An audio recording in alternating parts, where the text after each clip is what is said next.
Selamat pagi, hari ini kita melanjutkan perkuliahan kita menjelang dilaksanakannya UTS. Materi kita ini bicara tentang review preference. Apa yang akan kita bahas hari ini? Kalau sebelumnya kita mengasumsikan bahwa dari preferensi konsumen itu kita bisa melihat nanti preferensi, terus di choice dan lanjutan adalah kira-kira bentuk demand-nya seperti apa. Tapi dalam realita itu hal yang sangat sulit karena kita tidak pernah tahu sebenarnya preferensi seorang konsumen itu seperti apa. Maka terkadang yang dilihat sekarang, apakah bisa nggak sih dari pilihan konsumen atau pilihan permintaan dari seorang konsumen, itu kita bisa menggambarkan preferensi seorang konsumen. Jadi kita balik cara sudut pandangnya ya. Karena dalam realita sangat sulit sekali mencari preferensi konsumen. Biasanya yang kita lakukan dalam analisa kebanyakan adalah ketika seorang konsumen memilih atau meminta suatu barang dari sekian banyak pilihan, terus kita akan bisa membuat atau membangun konstruksi preferensi seorang konsumen. Jadi kita melihat sudut pandangnya berbeda dengan materi-materi kita sebelumnya.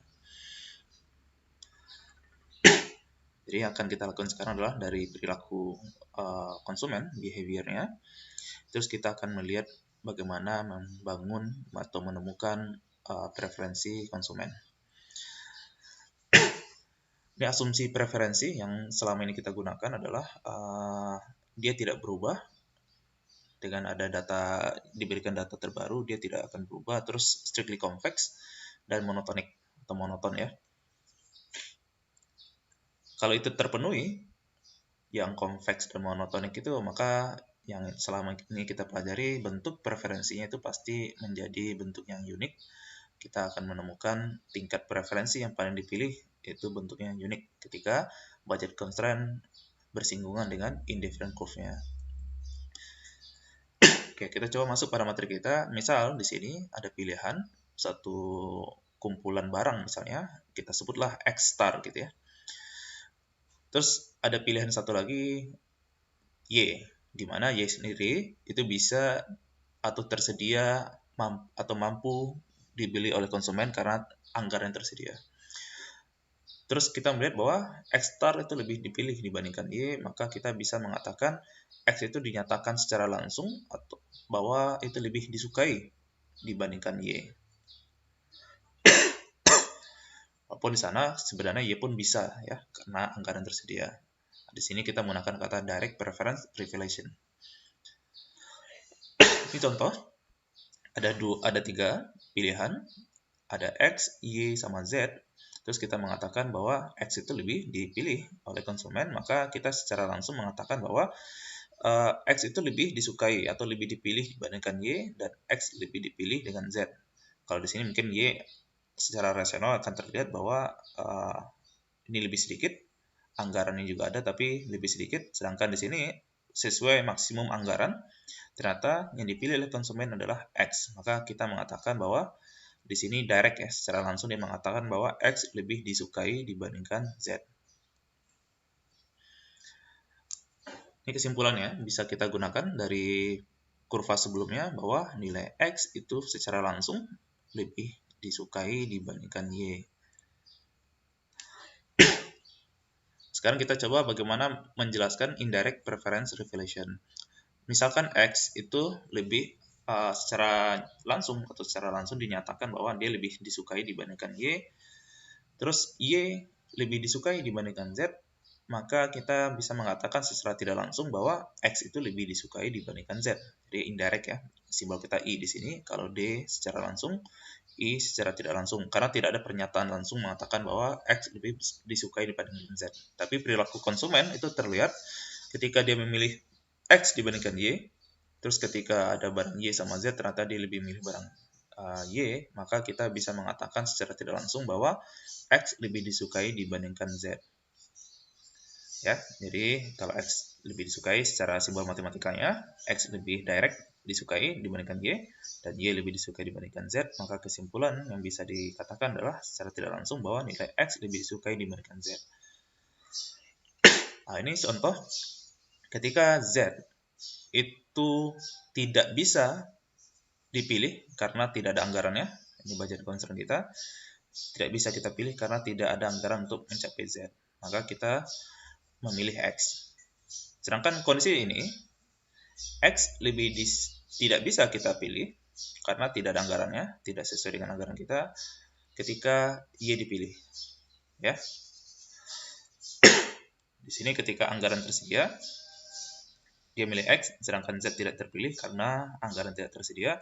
Sedangkan ketika anggaran ini dilaksanakan, ketika seorang konsumen punya anggaran seperti ini, ternyata dia lebih milih Y dibandingkan Z. Apa yang bisa kita simpulkan adalah Y, X sama Z itu tidak bisa kita bandingkan secara langsung. Tapi secara tidak langsung bisa. Karena apa? X lebih disukai dibandingkan Y secara ketika anggarannya ada ya. Ketika anggarannya ada, ternyata X lebih disukai dibandingkan Y. Tapi dengan anggaran yang lain, Y itu lebih disukai dibandingkan Z. Maka secara tidak langsung kita bisa mengatakan bahwa X itu lebih disukai dibandingkan Z. Ya. Lanjut. Sekarang kita menganalisa refill preference itu dengan cara menggunakan, dia harus memenuhi dua kriteria ini secara weak dengan secara strong ya. Jadi dia harus lolos dari dua aksioma ini antara lemah dengan kuat ya. Kita coba lihat bagaimana memahaminya. Jika kumpulan komposisi konsumsi X itu lebih disukai dibandingkan Y, maka kita bisa mengatakan bahwa X secara langsung lebih disukai dibandingkan Y, dan dia tidak bisa kita katakan bahwa Y itu lebih disukai dibandingkan X.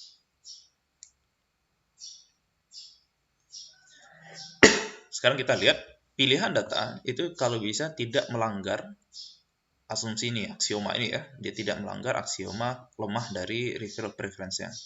Kalau nggak, kalau ini dilanggar, dia akan menimbulkan ketidakkonsistenan. Nah, ini jadi masalah karena kita mengharapkan pilihan itu menjadi konsisten biar menggambarkan dia ekonominya rasional ya, atau bisa kita bandingkan secara baik. Jadi syarat ini sangat dibutuhkan. Big axiom refill preference ini sangat dibutuhkan untuk menerapkan ekonomi rasional, untuk menjelaskan bagaimana perilaku pilihan seorang konsumen. Bagaimana contoh dikatakan dia melanggar aksioma tersebut. Ini contohnya ya. Y sama X. X itu dipilih ketika Y itu tersedia ya. X dipilih.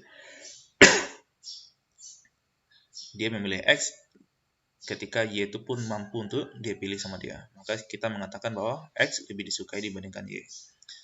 Y itu juga dipilih ketika X tersedia. Maka Y itu secara langsung dikatakan lebih disukai dibandingkan X. Ini menjadi satu hal yang inkonsisten. Di satu sisi dia mengatakan X lebih disukai dibandingkan Y. Di sisi yang lain dia mengatakan bahwa Y itu lebih disukai dibandingkan X. Ini contoh bagaimana statement yang tidak konsisten. Ini contoh bagaimana kita mencek secara data. Kita cek datanya apakah dia melanggar aksioma pernyataan preferensinya secara lemah ya, yang weak-nya. Kita contohkan di sini ada kumpulan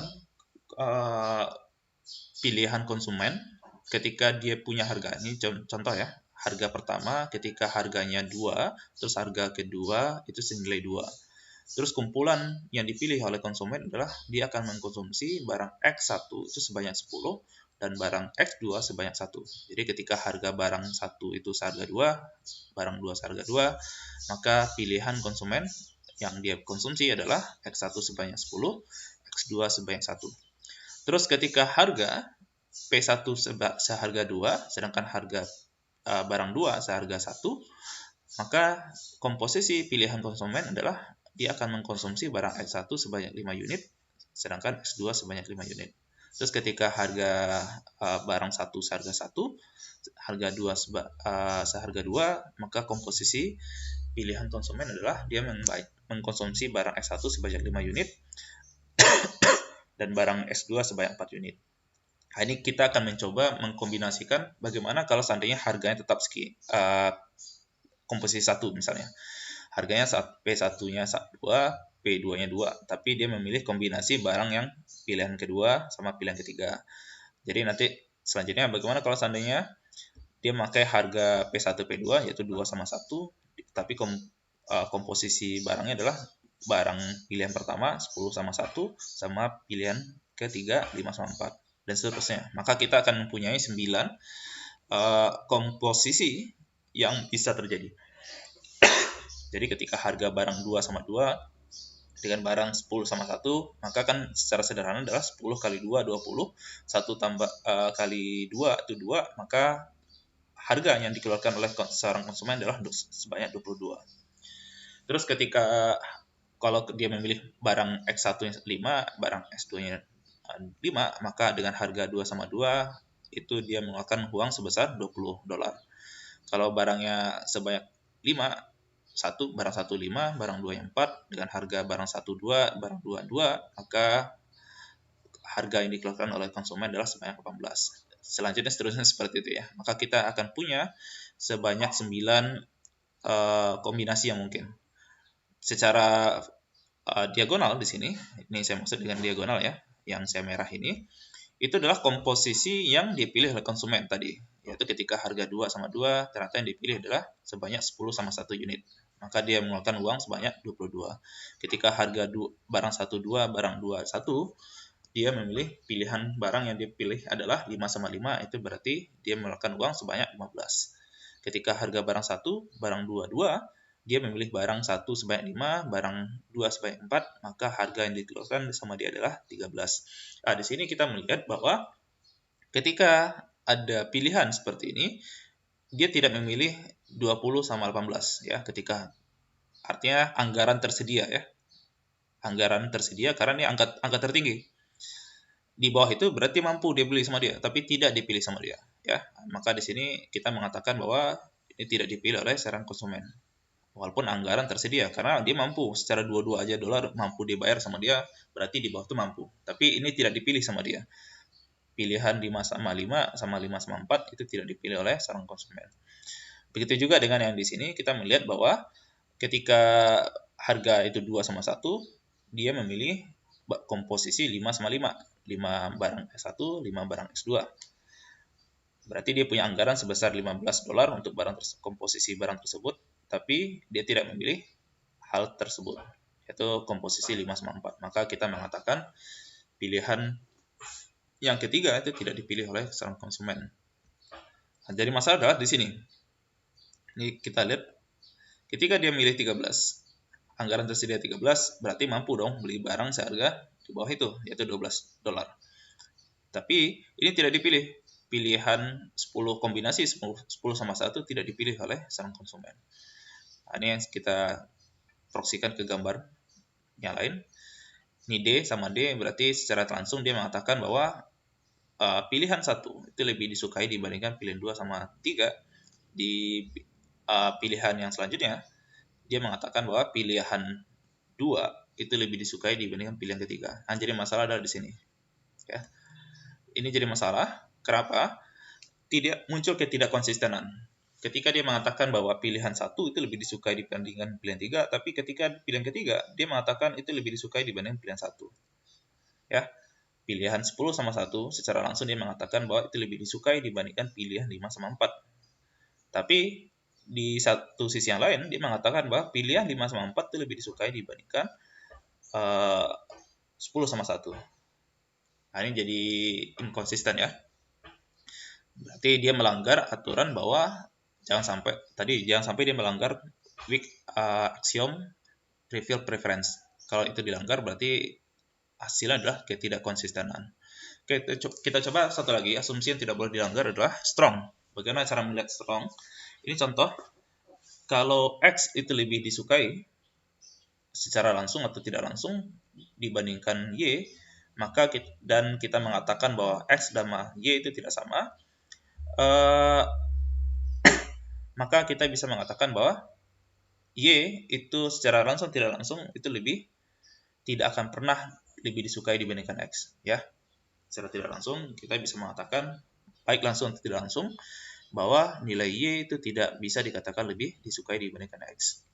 Jadi kalau seandainya ini X dia suka secara langsung, dikatakan secara langsung dia lebih memilih X dibandingkan Y, atau secara tidak langsung mengatakan bahwa X lebih disukai dibandingkan Y, maka dia mengatakan secara tidak langsung juga bahwa Y tidak disukai ini syaratnya selanjutnya, tidak boleh Y itu lebih disukai dibandingkan X, atau secara tidak langsung Y lebih disukai dibandingkan X.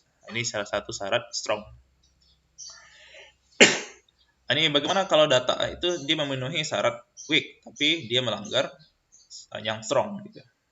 Bagaimana kalau seandainya kita menemukan data dia tidak melanggar weak, tapi dia melanggar di strongnya. Contoh, sekarang kita pakai kombinasi barangnya lebih banyak sedikit, 3 barang.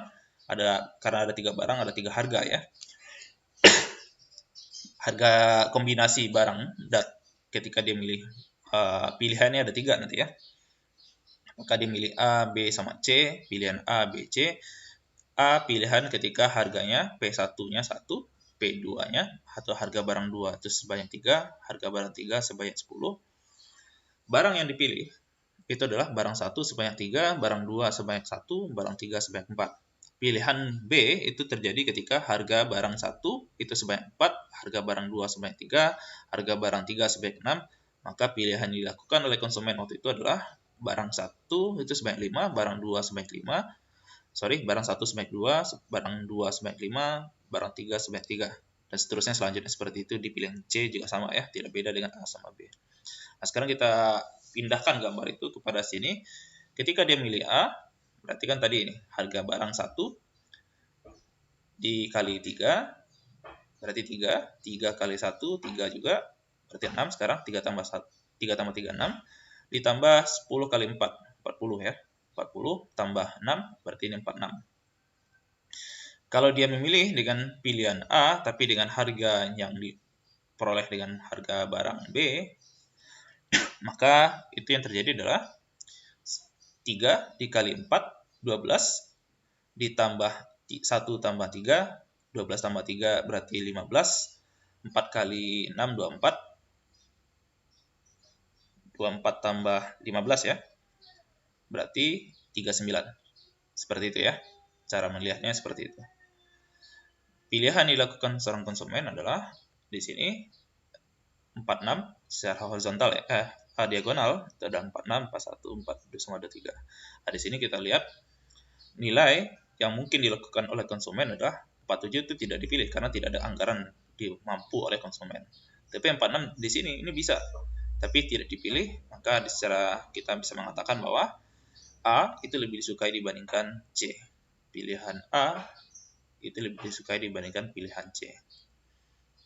Di sini ketika 41, 46 tidak bisa dipilih karena tidak ada anggarannya, tapi dia memilih B, maka di sini kita mengatakan bahwa B lebih disukai dibandingkan A. Di sini kita melihat bahwa C itu lebih disukai dibandingkan B. Nah, secara langsung ya, secara langsung kita mengatakan tadi A itu lebih disukai dibandingkan C, sedangkan B itu lebih disukai dibandingkan D. Secara langsung juga kita mengatakan C lebih disukai dibandingkan B.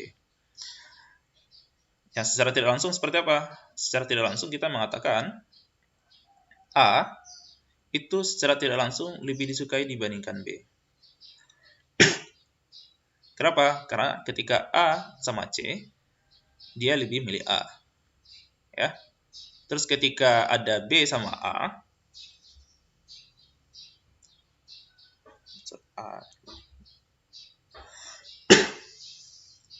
C sama di sini ada C sama B. Di sini ya. Di sini A itu secara langsung dipilih dibandingkan D. Yang B secara tidak langsung itu lebih disukai, A lebih disukai secara tidak langsung dibandingkan B. Dan B secara tidak langsung lebih disukai dibandingkan C, dan C lebih secara tidak langsung lebih disukai dibandingkan A. Ya. Di sini kita melihat bahwa AA secara tidak langsung lebih disukai dibandingkan B. Karena tadi pilihannya itu tidak kita pilih B tidak kita pilih, maka kita mengatakan secara tidak langsung B itu tidak dipilih. Atau A lebih disukai dibandingkan B.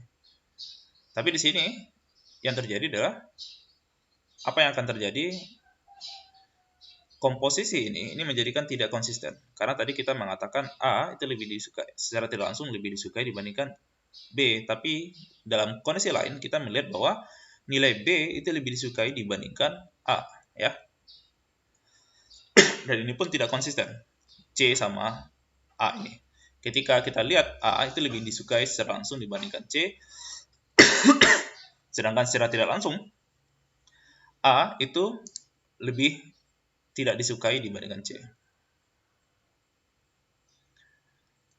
Di sini kita melihat data tersebut di sini tidak melanggar aksioma weak-nya, tapi di sini dia melanggar 3 dari strong, ya.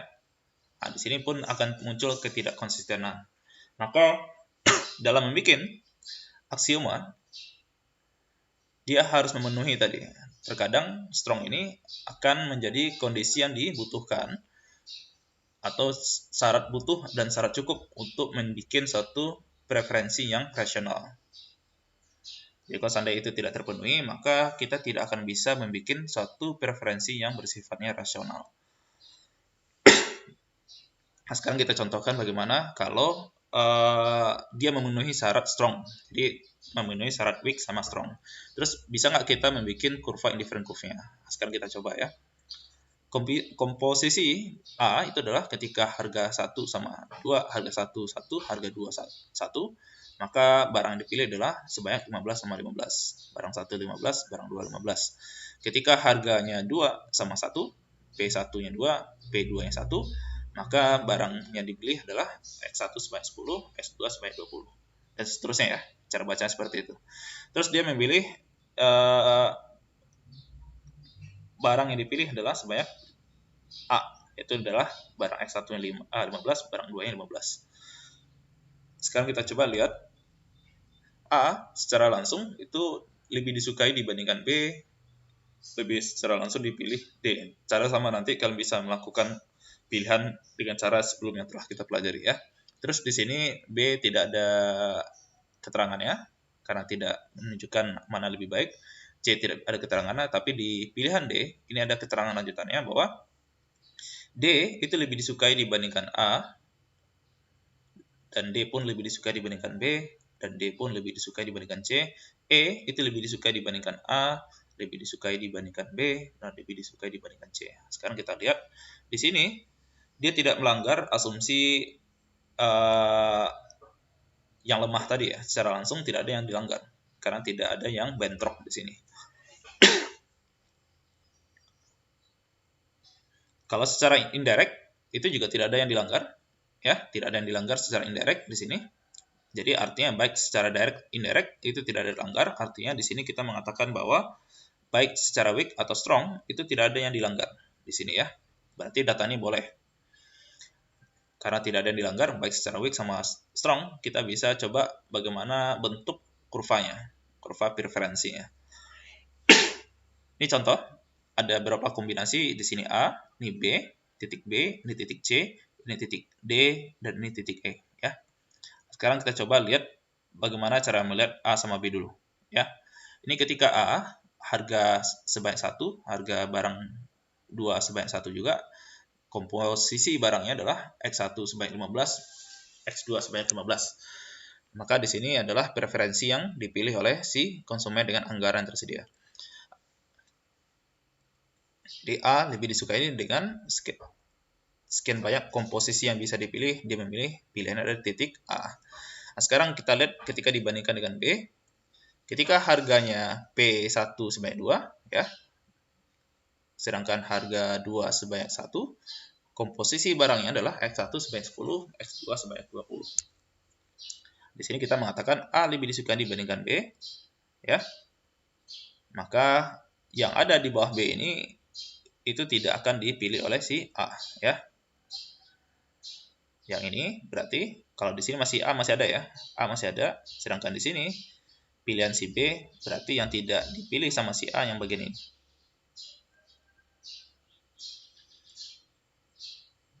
Sekarang kita lihat C, A sama C. Ketika A harga 1, barang 2 sebanyak 1 juga, maka pilihan adalah X1, X2 nya adalah 15, 15. Sedangkan C adalah 1 sama, ketika harga barang 1, 1, harga barang 2, 2, pilihan adalah 20 sama 10. A secara langsung lebih disukai dibandingkan C. Jadi C secara langsung lebih disukai dari sekian banyak pilihan dari barang yang bisa dilakukan oleh C. Jadi secara tidak langsung kita mengatakan bahwa A itu lebih disukai secara tidak langsung dibandingkan pilihan bundles yang dipunyai oleh si C. Ya. Jadi komposisi yang di sini, yang di bawah ini itu tidak dipilih oleh si A atau lebih prefer si A. Nah, sekarang kita lihat bandingkan ketika dia di D. Apa yang terjadi pada D? Ketika D harganya 2, harga barang satunya 2, harga barang 2 sebanyak 5, pilihan barang adalah X1 sebanyak 30, X2 sebanyak 12. D secara langsung dipilih dibandingkan A. Nah, sekarang kita bentuknya menjadi convex atau jadi cembung ya. Sekarang kita melihat ada satu garis antara A sama D yang menunjukkan bahwa D itu lebih prefer dibandingkan A.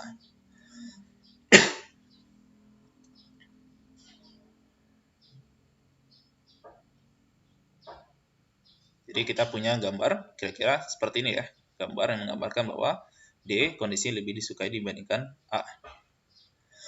Tapi dia disukai oleh A. Di sini kita melihat gambaran yang menggambarkan strictly preference, artinya lebih kuat disukai dibandingkan A. Sekarang kita lihat E, bagaimana bentuk E? E secara langsung lebih disukai dibandingkan A, maka bentuknya akan menjadi convex juga. Jadi semua bundles yang menghubungkan antara A sama E itu menggambarkan preferensi si A juga. Artinya A juga suka dengan kondisi seperti itu. Ya. Jadi semua pilihan di sini yang dipilih terhadap E itu juga suka dipilih oleh si A. Maka di sini kita bisa membuat suatu gambar menggambarkan bahwa pilihan yang paling disukai oleh si A adalah semua kombinasi yang berada di asir ini ya. Nah, sekarang kalau itu yang kita gabungkan, maka ini yang pelajaran sebelum-sebelum yang kita pelajari, bahwa bentuk kurva preferensi itu adalah semakin ke kanan itu adalah hal-hal yang paling dia sukai dibandingkan yang ke sebelah kiri. Di sini sebelah kiri adalah semua hal yang tidak terlalu disukai oleh si A. Sedangkan yang di sini, yang dalam asiran ini, itu adalah hal-hal yang ini ya, asiran ini yang baru itu adalah hal-hal yang disukai oleh si A. Artinya inilah gambar kurva indifference itu. Artinya sepanjang kurva ini utility-nya sama, yang berbeda cuman pilihan kombinasi yang dilakukan oleh konsumen, apakah X2 lebih banyak dan X1 yang lebih sedikit, atau sebaliknya X1 lebih banyak dan X2 lebih sedikit. Maka di sini adalah bentuk kurva preferensi yang pernah kita pelajari sebelum-sebelumnya. Jadi sekarang kita mengkonstruksikan dari preferensi, pilihan-pilihan dilakukan oleh konsumen, dari demand-nya kita membentuk kurva indifferent curve-nya.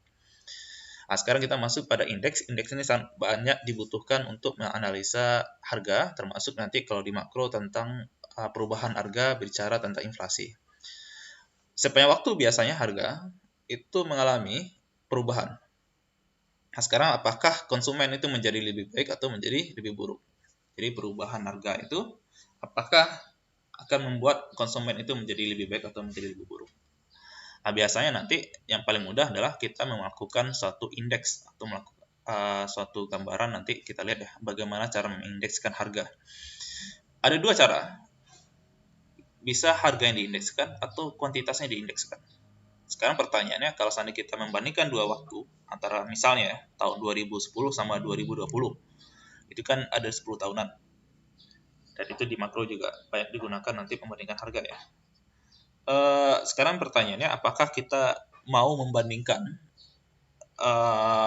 harga, itu apakah harga di tahun 2020 yang kita gunakan untuk dibandingkan dengan jumlah barang yang kita konsumsi di tahun 2010. Atau sebaliknya, kita menggunakan harga tahun 2010 untuk melihat kuantitas barang yang di tahun 2020.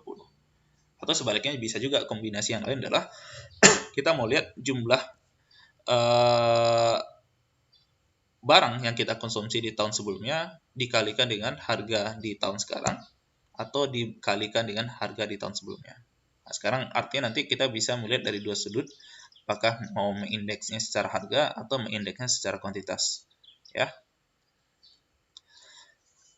Kalau secara kuantitas nanti ada dua metode yang akan kita lakukan tadi.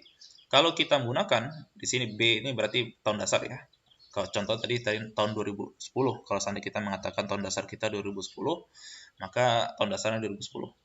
T itu waktu sekarang, berarti kita pakai harga di tahun 2020 ya, kalau seandainya harga ya. Tapi di sini kita contohkan adalah kuantitas indeks, maka kuantitas di tahun dasar.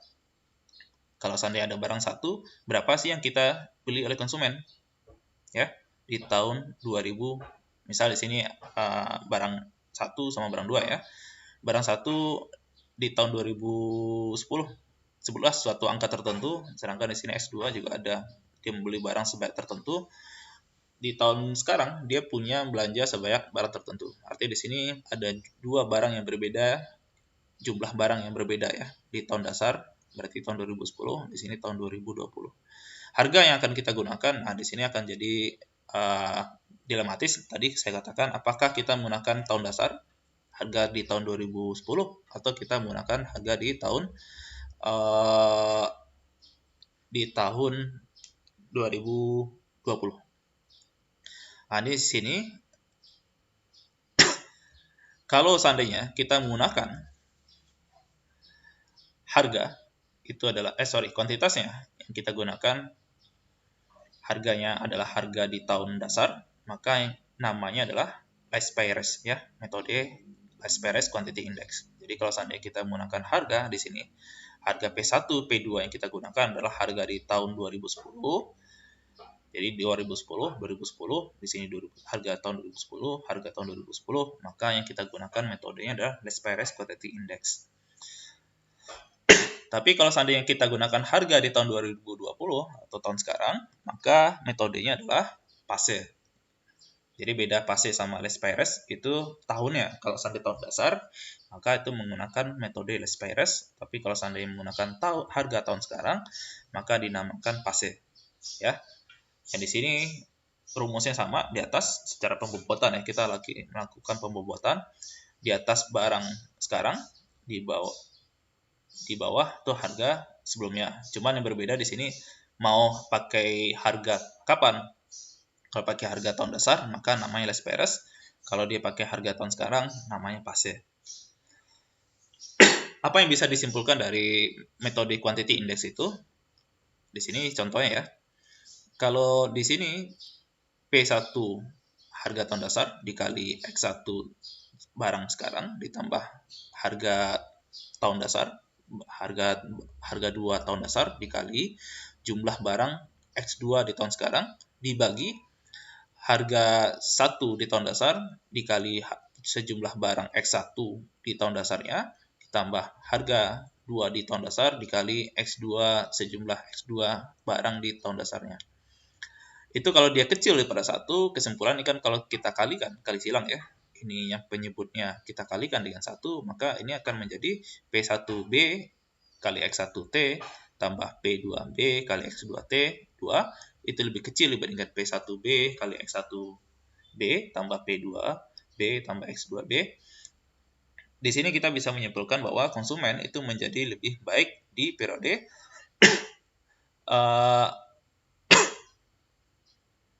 di tahun dasarnya, konsumen itu menjadi merasa lebih baik di periode tahun dasarnya dibandingkan sekarang. Karena kita melihat di sini dengan harga yang sama, kita tidak membandingkan harga, tidak ada perubahan harga di sini. Kalau seandainya dengan harga yang sama di tahun dasar, ternyata jumlah barang yang dikonsumsi oleh konsumen di tahun sekarang itu lebih sedikit dibandingkan di tahun sebelumnya. Itu kesimpulan kita ya. Kita menganggap harga tidak ada perubahan harga, yang terjadi adalah jumlah barang yang berubah. Di sini kita mengasumsikan bahwa yang terjadi adalah jumlah barang yang dilakukan di saat sekarang itu lebih kecil dibandingkan apa yang dilakukan oleh di tahun dasarnya. Maka kita bisa mengatakan kondisi dia di tahun sekarang itu tidak lebih baik dibandingkan tahun sebelumnya. Itu kesimpulan dari quantitative index number kita. Tapi kalau seandainya kita menggunakan metodenya fase, maka misal kita menemukan ya P1 X1T tambah P2 X2T dan selanjutnya itu lebih besar dibandingkan 1, maka kesimpulannya adalah kita mengatakan bahwa dia konsumen itu lebih baik dibandingkan kondisi sekarang dibandingkan sebelumnya. Jadi konsumen karena dia membeli barang lebih banyak di tahun sekarang dibandingkan tahun sebelumnya. Dengan harga tahun sekarang ya, lebih baik dibandingkan sebelumnya. Ini kesimpulannya adalah kondisi saat sekarang itu lebih baik dibandingkan kondisi sebelumnya. Nah, sekarang bagaimana kalau seandainya kita melakukan indeksnya di harga? Jadi tidak di kuantitasnya. Kuantitas kita lakukan pembobotan, tapi yang kita lakukan sekarang bagaimana membandingkan dengan harganya. Metode ada dua. Di sini ada dua. Yang kita lakukan adalah barang yang kita lakukan di tahun sekarang. Ya, jumlah barang yang kita pakai adalah jumlah barang yang di tahun sekarang. Sedangkan di sini pilihannya adalah di atas itu harga di tahun sekarang, sedangkan di bawah dikali dengan harga di tahun sebelumnya. Beda dengan fase. Kalau fase gimana? Coba lihat perbedaannya. Perbedaannya ada di jumlah barang di tahun dasarnya. Di sini kalau dia fase yang kita gunakan adalah jumlah barang di tahun sekarang. Sedangkan di Spires yang digunakan adalah harga barang, jumlah barang yang di tahun dasar. Ya, yang beda di sana ya. Mau pakai tahun mana yang kita gunakan. Kalau di sini, kalau seandainya kita pembobotan di harga, metode Spires, maka jumlah barang yang digunakan adalah jumlah barang di tahun dasar. Tapi kalau menggunakan metode fase, yang kita gunakan adalah jumlah barang di tahun sekarang. Rumusnya di atas sama, berarti pakai harga, sekarang adalah harga tahun sekarang, di bawah adalah harga di tahun dasar. Nah, sekarang bagaimana menggunakan indeks harga ini untuk menggambarkan tentang kesejahteraan. Jika kita menemukan seperti ini, misalnya ya, pendapatannya sama, asumsi pendapatannya sama, antara tahun sekarang sama tahun lalu sama, cuman yang berbeda adalah rumus ini akan membedakan jumlah barang yang kita gunakan. Kalau seandainya digunakan di sini harga barang di tahun dasar, ya, di sini harga barang tahun dasar, sedangkan di sini harga di tahun sekarang, harga tahun sekarang. Terus kita akan menemukan apa yang bisa kita bandingkan. Sini penyebutnya sama, ya, penyebutnya sama di sini.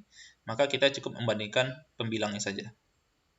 Pembilangnya mengatakan bahwa PT1 X1B itu tambah P2T kali X2B itu lebih kecil dibandingkan P1T X1T tambah P2T X2T. Kesimpulan yang bisa kita sampaikan adalah konsumen itu secara keseluruhan itu merasa lebih baik di periode sekarang. Tapi kalau seandainya kita menggunakan fase di sini, metodenya mengatakan bahwa P1B kali X1T tambah P2B kali X2T itu lebih kecil dibandingkan P1B kali X1B tambah P2B kali X2B. Maka secara keseluruhan, konsumen itu merasa lebih baik di periode sebelumnya. Oke, jadi periode sebelumnya merasa lebih baik dibandingkan periode sekarang. Oke, itu saja yang bisa disampaikan. Ini materi kemungkinan keluar di sampai UTS ya, karena ini materi terakhir kita menjelang sebelum UTS. Mudah-mudahan UTS-nya bisa lancar dilaksanakan dan meraih hasil sangat memuaskan bagi kalian. Terima kasih atas perhatiannya. Selamat pagi.